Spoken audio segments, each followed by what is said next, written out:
Okay, variation on a theme this morning. A little bit of a regression, something a bit different. Okay, so we're going to come to our long lunge position with the hands on the floor. So let me go. We're going to be switching around, so I'm trying to pick the right leg so that when we turn around, I'm going to come past the camera. So for me, that's my left leg. So it's that super long lunge position where we can get our hands to the floor, either side of our foot. And you might be tempted to start with, tented fingers, whatever, but super long lunge. And just from here, all we're going to do is just gently circle the hips. And there's no real right or wrong with this. It's just a gentle movement, just sinking your pelvis further and further, or closer and closer to the floor. Gentle circles.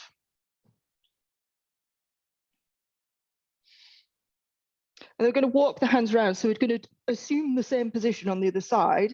You're going to start to walk the hands around. So twisting the foot behind, walk the hands all the way around, twisting the feet until you finish up on the other side. And you might need to just hop your foot out a little bit, so you're back to that sort of wide position. But otherwise, same thing here. There's a gentle oscillation of the hips. I got myself a new mat. I was hoping the cat wouldn't like it, but she loves it. So I'm still sharing a mat. And then same again, just start to walk the hands round to the other side. Shuffle the feet if you need to, but back to that nice long lunge position. And then from here, I'll just get out of the way so you can see what I'm doing. I'm pushing the knee out to the side. So coming onto the edge of the foot and pushing the knee out at the hip.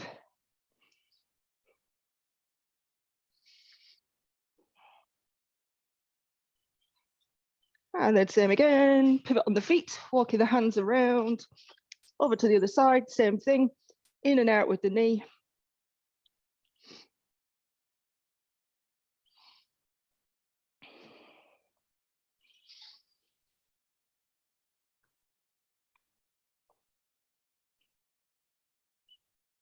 And pivot again, over to the other side. This time we're going to add in the rotation. So if it's your left leg that's forward, it's your left arm that goes up, or vice versa. Twist yourself around from the rib cage. Make sure your neck is free. And then as best we can, we're going to try and put our elbow on the floor. Might not get there. Might not go anywhere. And then pivot around and we do the other side. Nice long lunge position. Once we're here, arm up to the ceiling, twist and open. And then elbow to the floor, if it will, however far it gets. And then release, and then you're going to pivot, but you're going to stop in the middle this time. So make sure your legs are, or your feet are in a line. Nice straight legs to start with. Hands on the floor if they will. They might be tented. You might need to bring your feet in a little bit, whatever kind of feels like you get a little bit of a stretch into the inner thighs. I'm just going to pause here and let your body weight dangle. And then from there, you're going to bend the knees and drop the bottom down towards the mat. So it's a super wide squat, essentially. Super, super wide squat. And then straighten. So bend and straighten. And I am trying to keep my arches lifted.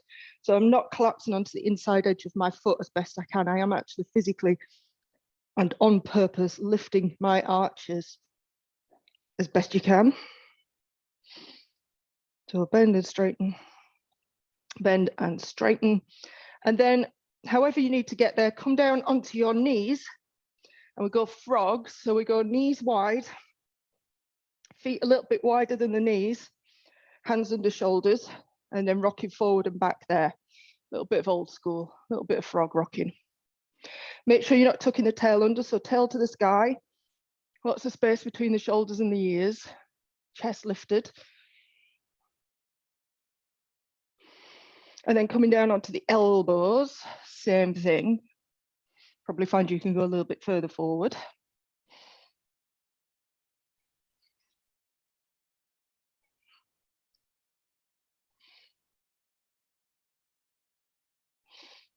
And then our frog and load. So you might need to narrow your knees a little bit so that you can bring the soles of the feet together. I'll turn sideways slightly so you can see. So I've brought my knees a little bit closer so I can get the, it's not quite the soles at the minute, but it's the edges of my feet. And then I'm going to walk the hands away to lower my chest towards the floor. Pull the floor towards you to start to come forward. So as you get past, well, as your hips pass your knees, your feet will lift up. So my feet are lifting behind me and I'm trying to pull my heels towards my bottom and squeeze the soles of my feet together and let my hips drop towards the floor. Squeezing the glutes, squeezing the feet, squeezing the heels towards your bum, lifting the chest. It's all about the squeeze. And then we're going to take it back. The feet will come down and you take your chest back down towards the floor. And then same again, you pull the floor towards you, the feet will lift. And coming all the way forward, squeeze the heels to your bum, squeeze the soles of the feet. Lift the chest, shoulders away from the ears.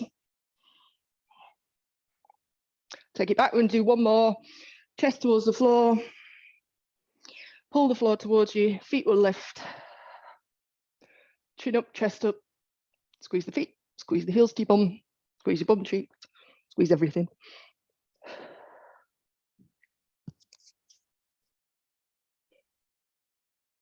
And then take it back, chest towards the floor, just have a moment there. You have a little bit of a jiggle in there if you wish.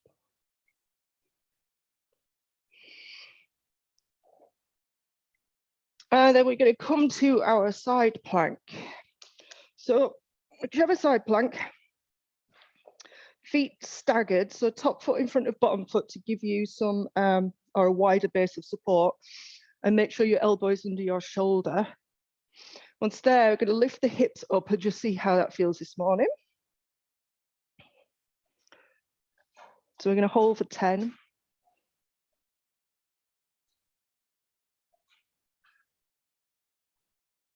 Last 3, last 2, last 1. Bring the hips down and then come to a 90-90. So you're going to need to slide the bottom leg out to be your front leg, and your top leg becomes your back leg, if that makes sense. So assuming the 90-90, you're going to twist all the way around over that front leg. So find the rotation. And then bring your chest forward so it's over your front shin. Tent the fingers either side of the knee and the foot, and lean the chest forward. So you find that stretch into the hip on the front leg.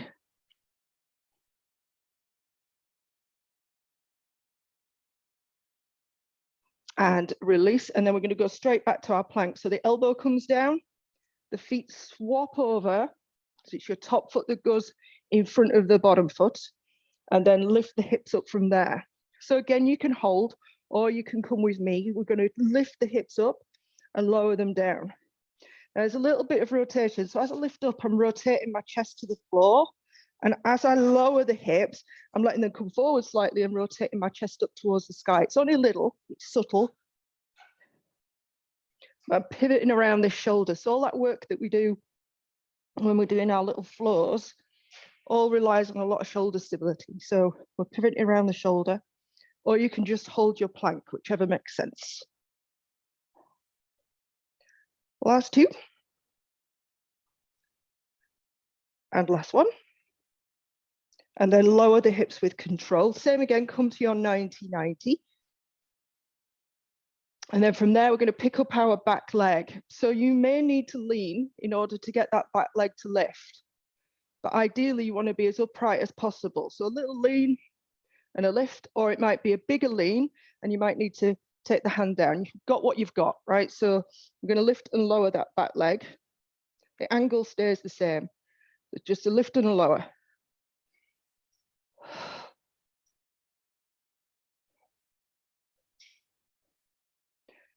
And go 3 more.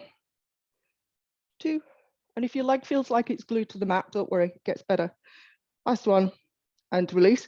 And then we're coming back to our side plank. So you come back down onto your elbows, switch the legs. Coming up into your plank. This time we're going to do the leg lifts. So again, you can just hold. It's enough to hold if the leg lifts cause your hips to drop. So we're going to lift and lower for 5, 4, 3, 2, and 1, and lower down. And then we're going to switch sides. So come into our side plank on the other side, feet staggered. So we've got a hold to start with. So lifting the hips when you're ready. This is your moment to check in. Make sure you can turn the head so there's no tension in the neck. Shoulder over elbow. Body nice and long, and shoulder, hip, and ankle all in line. So at this point, you're not rotating. Just got a nice side plank. Last 3, last 2, last 1. Same thing, your bottom leg becomes your front leg in your 90-90.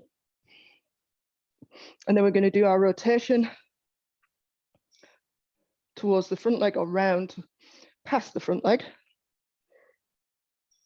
And then we're going to tent the fingers, so chest in line with your front shin. Tent the fingers, foot and knee, and lean the chest forward into that stretch. You could go a little bit further if you wish, as long as your chest stays up. You're not just collapsing. And then we're going to release out that. We're going to come back to our plank. So elbow comes down, switch legs again. Try to remember what we did. Oh yeah, the lift and lowers. Lift the hips. And so once you've got your nice side plank there, we're going to lift the hips and rotate the chest slightly forward or down. And then lower the hips and twist them slightly upwards. I don't know, it's kind of like a dish shape or a half circle. I don't know. Try to find an analogy. And you might be wondering why I'm letting you drop your hips when I'm always banging on about keeping them lifted. The difference is you're not dropping them because you can't control it. You're dropping them because you want to. So it's all under control, she says, wobbling away.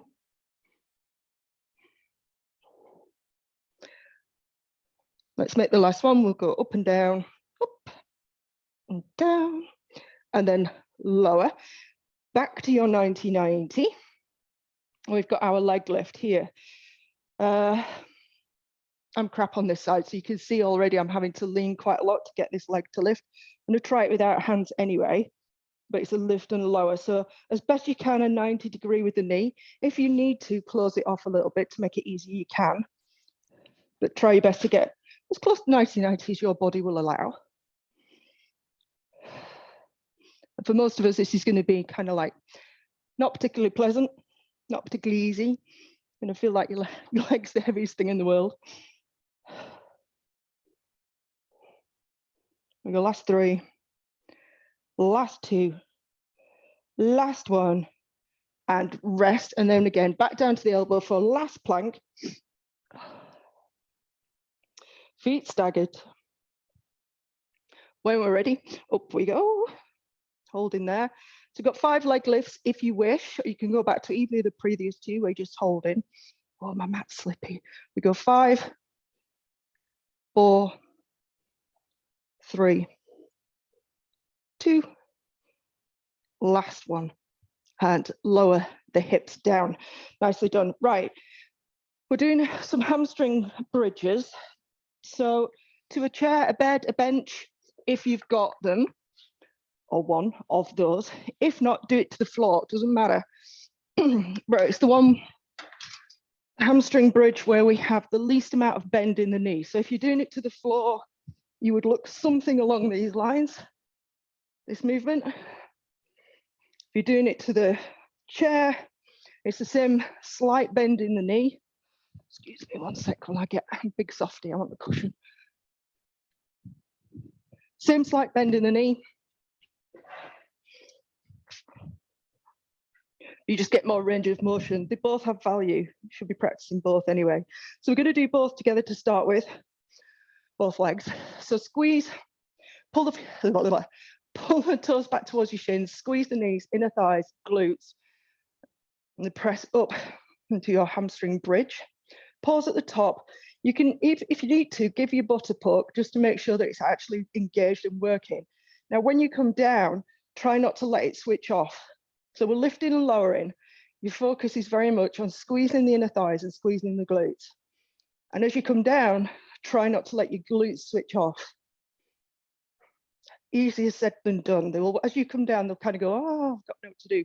You want them to stay engaged throughout the whole movement. So lifting and lowering. Squeezing everything together. Don't forget the inner thighs. Same for 3 more. 2. And last one. If you're on a chair, just scoot backwards away from the chair.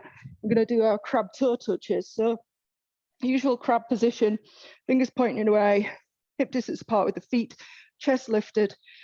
Use the shoulders, so pushing the hands into the floor to lift the hips off the floor. And then nice and controlled, left toe, right hand, as straight with the leg as you can, so you lengthen the hamstring. And then replace the hand and foot. Same on the other side, opposite foot, hand touch, and down. Nice and controlled. Switching sides. Your leg might be bent, doesn't have to get straight. If you can't quite reach your toe and it's bent straight, do it bent. Or touch your ankle if you want to straighten the leg so you get the hamstring length, whichever. Last couple. Let's go, last one. Lost my balance. And then scoot back to your chair if you're using a chair, a bed, whatever you're using. And this time we're going to go single leg version. So now you've not got the support of the opposing leg. It's going to be harder for you to find that connection in the glute. Do your best, give it a squeeze. Let's hover the right leg. Like I say, very slight bend in the knee. Off we go on this left leg. See if you can squeeze the glute and not let it switch off.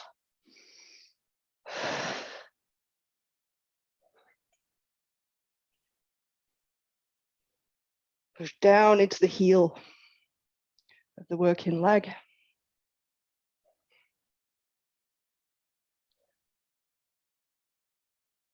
You find if you're trying to keep your glute engaged that you can't go quite as long. Makes it a lot harder. Let's go last 3, last 2, and last 1. And then straight over into the other side. So same again, hovering the left leg, press down into the heel and lift and lower. Trying to keep the glute engaged.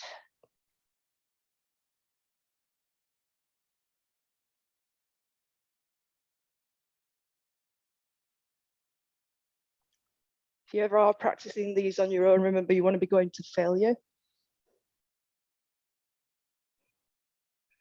until you can't do another one with good form. I'm just about getting there actually. Last 2 and last 1. And then same again. Scoot yourself back away from whatever you're using or shift yourself back to your mat, wherever you are in your room. Same thing again. Use the pushing of the floor away to lift the hips, so pushing the shoulders down, and then same thing, toe tap and replace.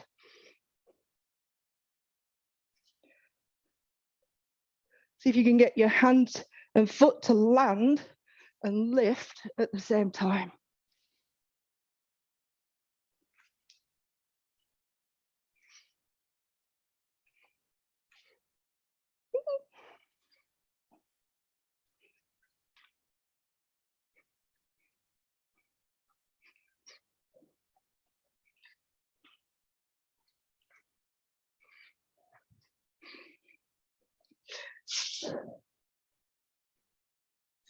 And release. Okay, so we're going to do some leg up lunges on whatever we've got, and some single leg deadlifts this morning, quite a few of them actually. So your choice whether you want to keep your mat or not. Sometimes easier to balance off the mat, but we'll see how we go. So same again, if you don't have the chair, the bed, the bench, whatever, do them to the floor, it's fine. It's just a variation. Normal lunges. But if you're using a chair, usual story, you want to be far enough away that your back leg even, so the leg that's up, has room to move and room to bend. So once we're all roughly set up, here we go, sinking straight down, aiming for as vertical a shin on the front as possible. Make sure you are pushing the floor away with your heel. Whole foot's down, whole foot is working. Slight emphasis on the heel, which again will bring you back into the glute on that side.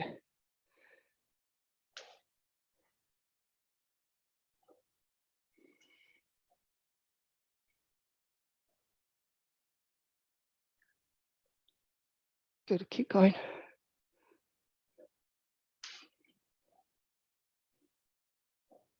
Nicely done, chaps. Let's go, 2 more. And last one. And then come off. So if your front leg was your right leg, that's the leg you're going to stand on, vice versa. So the leg that's just worked the glute, yeah? So we'll go single leg deadlift there. Aiming for the floor with the hands, aiming, doesn't have to get there, aiming for. So make sure the chest, so the upper body and the lower body all go at the same time. Aiming for the floor, and back up. The thing with aiming for the floor is you'll get so far and then you'll realize that there needs to be a little bit of a back bend. You need to bend your back a little bit, but it wants to be as less as possible. So my chest is still lifted as best I can. I'm not just collapsing down to the floor.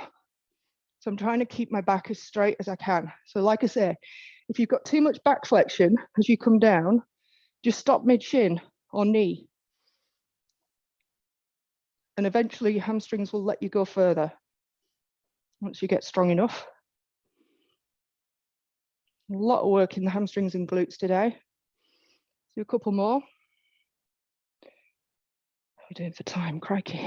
And let's do last one here. And then assume the lunge position again with the opposite leg. So the leg that you've just worked now becomes your back leg, foot up. Hop yourself far enough forward. Remember, it's this back leg that needs to bend as well, yeah? So it doesn't want to be this. You see this leg's doing nothing. I'm bending that back knee down towards the floor. Again, emphasis on the front heel, pushing the floor away. I could probably go a little bit further forward here.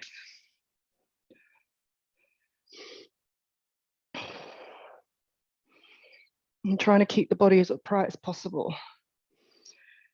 It's just while we're here and I've got you trapped in one position for a while, there will be a tendency as you do this to let your butt stick out. If you look at me now, it's a tendency to arch. It makes it easier. It takes the stretch out of this back leg.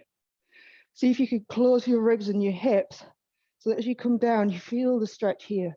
Almost like I'm tucking under. Last couple. Last one. Good. So again, the leg you've just worked becomes the leg that you stand on for your single leg deadlift.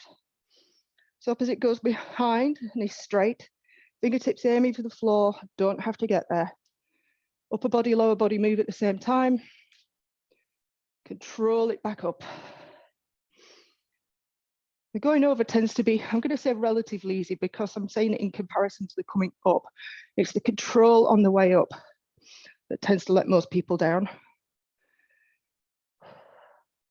So emphasis on the up. Proving my own point.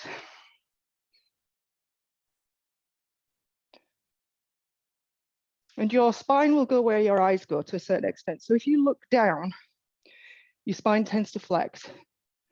So my gaze, because I want it to stay in line, my gaze is about, I don't know, 2 or 3 meters in front of me, which keeps my chest lifted.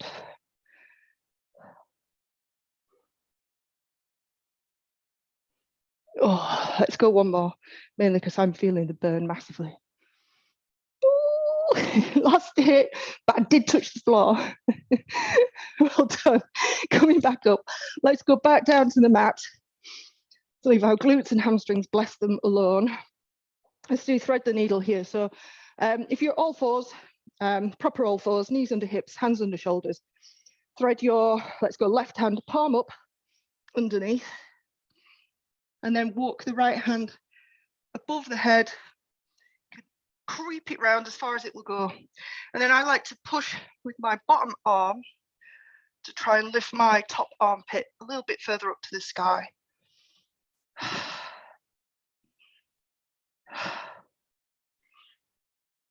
Breathe, etc., etc.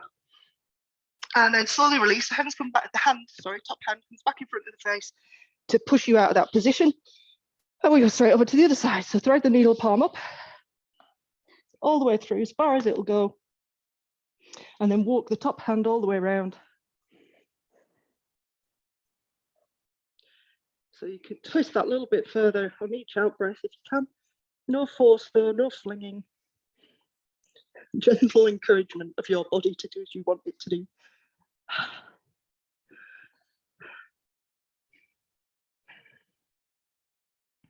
Same again, hand comes back down by the face, so you can push out of that position. And just because I've not done them for ages, come down onto the floor to do front of the chest stretch. Yeah, so let me think. I go left arm out. So left arm directly out to the side and make sure it is in line with your shoulder.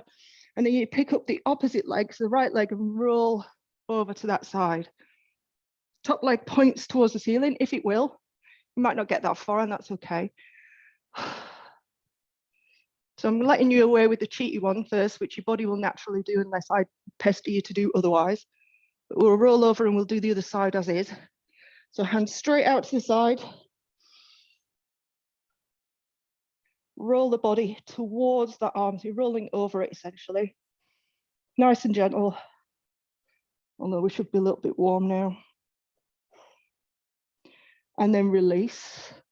So when you do this stretch, there'll be a tendency to want to just roll the shoulder, if you look at this, to roll the shoulder into the mat and let it flop.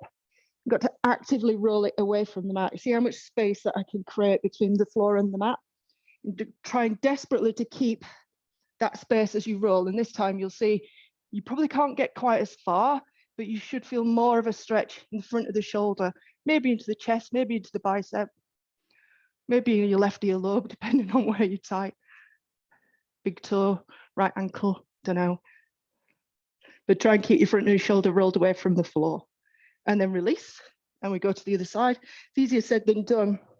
Roll the shoulder first. So I'm literally pulling it away, turning it out, and then twisting it. It will roll back a little bit, but this now makes it a more active stretch. You're actually getting some work into the muscles that you're aiming for. Makes it harder work, as you can probably tell from my breathing, rather than just collapsing in a heap onto those muscles. And then again, slowly release out of that, turning onto your side for our pretzel to finish. Top knee, bottom ankle, pull the bottom leg back first. And then see what's what this morning with your pretzel opening out to the chest to the sky.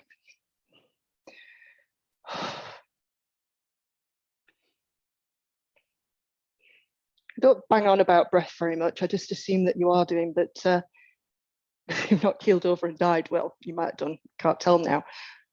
But when you breathe out here, just see if you can let your body relax further into the stretch.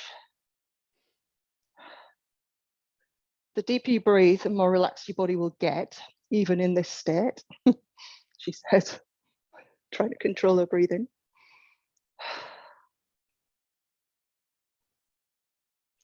And then slowly unknot yourself and switch over to the other side.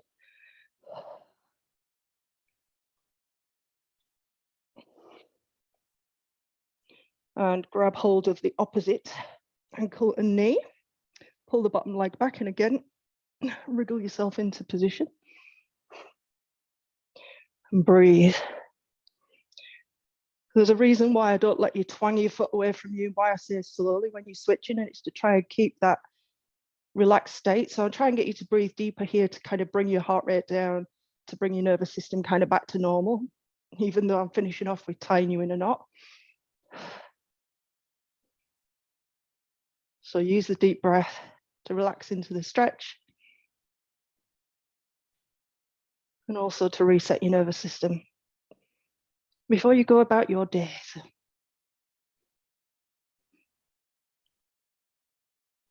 So same again, gently unravel. Definitely do not let your foot twang. The foot twanging puts that fear of God back into your body, ramps you back up again. Oh, crawling over to you. Well done, chaps. That is good. Yeah, very good. No session tomorrow or Monday because I'm away, unfortunately. But I think Thursday seems to be the most popular day anyway, but I'll definitely be here next Thursday. So have a good weekend. I'll see some of you on Tuesday morning for the next one of these, and then whoever's doing, anybody doing Tuesday morning for the stretch, or are you all Wednesday night? Tuesday morning for the stretch, Nick? Tuesday morning for the stretch, Wednesday night? Claire, Julie, anybody doing both? No? Okay, cool. I'm just getting an idea of numbers. I think it's going to be fairly evenly split. Right, well, I'll see you Tuesday morning for this if you come in, or Tuesday morning for the stretch, and the rest of you on Wednesday night. Have a great weekend. See you later.